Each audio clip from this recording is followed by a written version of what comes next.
တိုင်းနေကြားကပန်းရွှေကြားဇလန်းတွဲအပိုင်း73ကိုကြည့်လို့ရပါပြီ။ကြည့်ကျင်နေဆိုရင်တော့အခုပြထားတဲ့စခရိုက်ဆိုတာလေးကိုနှိပ်ခဲ့ပြီးကွန်မန့်မှာတစ်ခုခုရေးခဲ့ပေးပါ။ဗီဒီယိုကိုအစဆုံးကြည့်တဲ့သူမှဇလန်းတွဲအစအဆုံးကိုကြည့်လို့ရမှာဖြစ်ပါတယ်။မကြည့်ချင်ရင်တော့ကြော်သွားလိုက်တာမိတ်ဆွေတို့အတွက်အကောင်းဆုံးဖြစ်မှာပါ။အားလုံးကိုကျေးဇူးတင်ပါတယ်။ ရလားလို့တော့လဲဟောဆောင်သူမလဲဘူး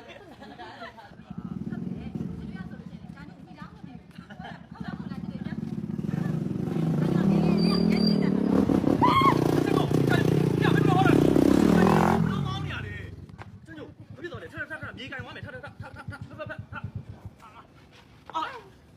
ထမမြောက်လားဘယ်နာနာလဲအရန်နာနေတာကြာနေ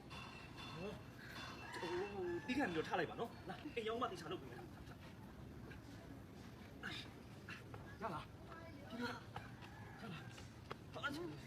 ဟမ်ရလားလို့တော့လဲဟောဆောင်သူမလဲဘူး